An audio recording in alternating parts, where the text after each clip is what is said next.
Hello, Buzzkillers. This Flashback Friday edition of Professor Buzzkill is sponsored by HelloFresh, the greatest meal delivery company in the entirety of world history. HelloFresh is on a mission to bring cooking back into your life with real, whole, healthy ingredients that you can feel good about. They do all the shopping, all the planning, and they deliver their wonderful meals right to your door. HelloFresh recipes include step-by-step instructions and the absolute best ingredients, so you can relax and enjoy all there is to love about cooking. And HelloFresh is not just for the hectic work week, Buzzkillers. Make this weekend extra yummy and happy by enjoying one of HelloFresh's fantastic offerings. Remember, Buzzkillers, they plan, they shop, you cook. Go to hellofresh.ca and use the code BUZZKILL50 to get 50% off your first box. Do it now, Buzzkillers, and say hello to a fresh new life.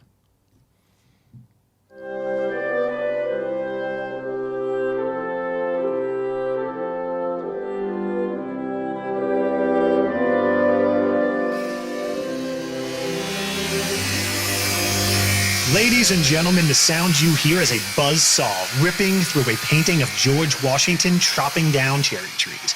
It's time for Professor Buzzkill, busting myths and taking names.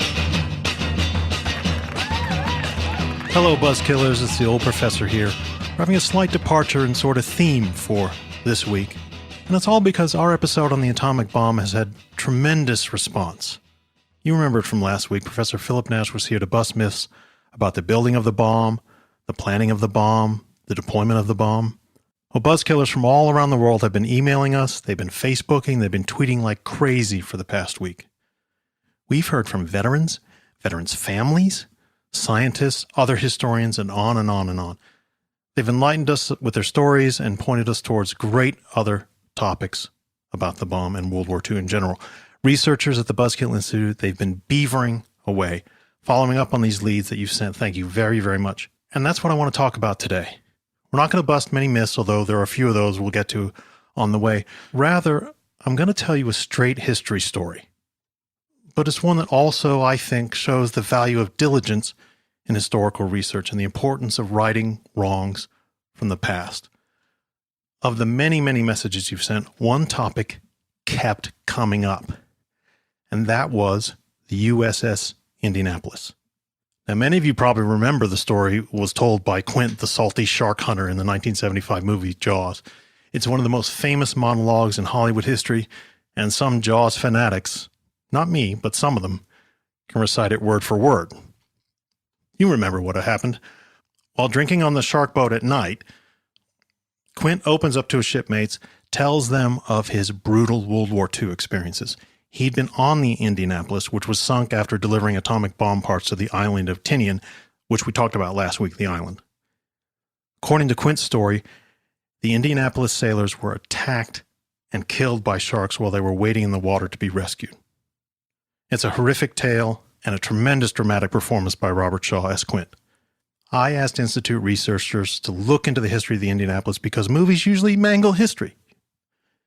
Now, it turns out that Hollywood only got the shark story wrong, really in terms of degree. In fact, the real history of the Indianapolis is much more dramatic and shocking than I knew. And you'll soon learn why I had to lock myself in the men's room at the Institute so no one would see me crying my eyes out. The USS Indianapolis was a World War II cruiser that had seen heavy action in the New Guinea campaign of early 1942, battles near Alaska in 1943, the Battle of the Philippines in 1944, and the Battle of Iwo Jima and the shelling of Okinawa in early 1945. Now, after having our battle damage repaired in San Francisco in July 1945, the Indianapolis was dispatched with enriched uranium and other parts for the Hiroshima bomb in her hold. They sailed for the island of Tinian, as you know, one of the bases for the bombings of Japan.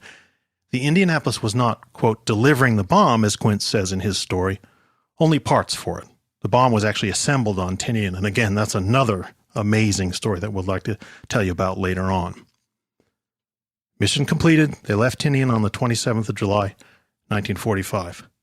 Just after midnight on the 30th of July, a Japanese submarine fired 2 torpedoes into the Indianapolis, causing massive damage and the ship started to sink. Quint says our bomb mission had been so secret that no distress signal had been sent. But that's not true. The true story is worse. 3 distress signals were sent that night. None of the naval stations who received the signals responded, however. One of the station commanders thought the signal was a Japanese trap. Another one had ordered his men not to wake him during the night, and the third station commander was drunk. The Indianapolis listed and settled towards her bow, that means kind of, if you will, face first, and then sank quickly 12 minutes after being torpedoed. It went down faster than the time it takes you to listen to this podcast. Roughly 300 of the crew went down with her, and 880 were set adrift and with almost no lifeboats. The ship just went down too quickly. Many of the surviving sailors were left without even life jackets. Now, these 880 sailors were in the water for 4 days, but they began dying almost immediately. The Quint monologue tells us that they were killed wholesale by the sharks, but most of them actually died of injuries from the torpedo attack, from starvation, from thirst, from hypothermia, dehydration, something horrific called desquamation, which is apparently a severe peeling of the skin very deep, right, that it leaves your body just totally exposed to the elements and you die. And they were killed by their shipmates in moments of delirium and in moments of hallucination. The sharks killed many, but mostly they fed off the bodies of sailors who had already died from other things. Still, it's generally considered by experts to be the worst shark attack in human history, and it's still the worst loss of life in a single incident in the history of the United States Navy. Of the 880 soldiers who were set adrift, 483 died. Only 317 of the original 1,192 of the crew were rescued. The Indianapolis survivors were eventually spotted by an aerial patrol, and a massive Navy rescue operation picked them up. The rescue is its own harrowing and amazing story, but we'll have to save that for another day. Now, there's no doubt that the story of the Indianapolis was at least as tragic and awful as Quint made it sound. But I'm going to take you down a dark, dark road for the next few minutes, Buzzkillers. Despite being wounded during the torpedo attacks, Charles McVeigh, the captain of the Indianapolis, survived the sinking and the days floating in the ocean. After being rescued, he was brought to Guam, which was a big naval base, for an investigation. That didn't go well, and Captain McVeigh was eventually court-martialed back in Washington, D.C. This was November 1945. Specifically, the charge of failing to zigzag in dangerous waters was very damaging to his case, even though McVeigh's orders were to zigzag at his discretion, depending on the weather and depending on the visibility, which was not great that night. McVeigh was found guilty in a humiliating and controversial trial.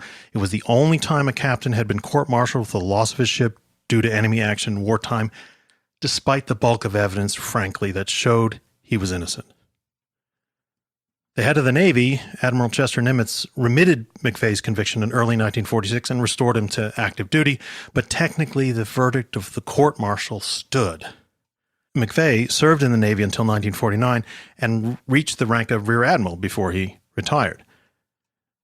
But this back and forth blaming and clearing of McKay was only made worse by the fact that he had long been receiving hate mail from some of the parents of the Indianapolis dead.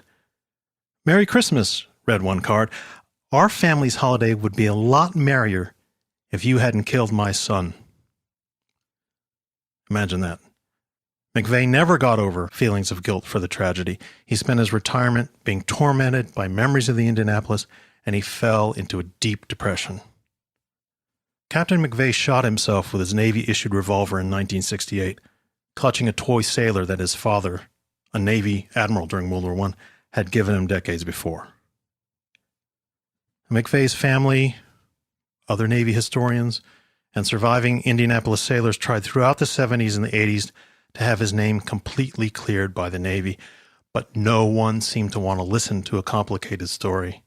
You know how we are about complication, Buzzkill. It's a very important fact of history, and you have to face it. This apparent injustice continued until the late 1990s when a young Florida boy sat down to watch Jaws with his father.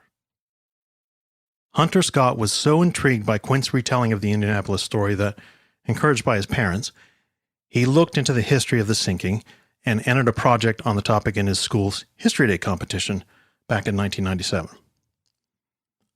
Along the way, he read very, very widely on the subject, which included original source material that had not been seen since 1945. Scott also interviewed nearly 150 Indianapolis survivors, and he came to the conclusion that Captain McVeigh had been wrongly convicted. Along with members of the Indianapolis Survivors Organization, Scott appeared before a congressional committee in early 1998 to make the case for a reversal of McVeigh's conviction. Now, I've read the transcript of his testimony, Buzzkillers. His evidence was detailed, and he presented it in a serious and convincing manner. He was also 12 years old. 12. In addition to the testimony given by the Indianapolis survivors, Scott's work convinced Congress to pass a resolution exonerating Captain McVeigh of any responsibility for the Indianapolis tragedy. President Clinton signed it in October of the year 2000. If nothing else, Buzzkillers, this part of the story should convince you that historical research should never stop. There's almost always new evidence to uncover. There's old evidence to reevaluate.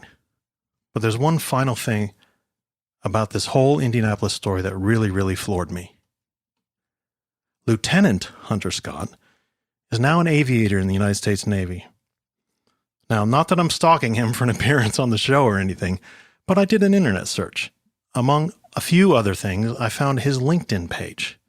Now, LinkedIn, as you know, Buzzkillers, is the popular business and career networking site. Now, while most LinkedIn pages trumpet even the most minor personal accomplishments, Lieutenant Scott's page is an absolute model of directness and modesty. No mention of the great work he did on Captain McVeigh in the Indianapolis. Just the very basics of his college life and Navy career. It makes all boasters and self-promoters like yours truly look like real jerks. And if you know a better true story than that one, Buzzkillers, by God, I'd love to hear it. Talk to you next week.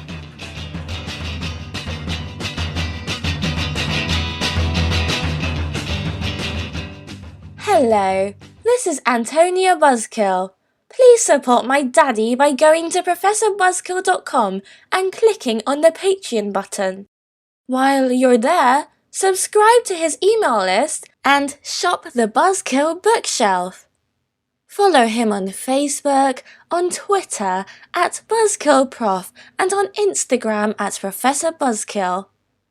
Professor Buzzkill is part of the Antica Podcast Network and is available on iTunes, Apple Podcasts, Spotify, Google Play, and all major podcast apps. Please leave a review while you're there.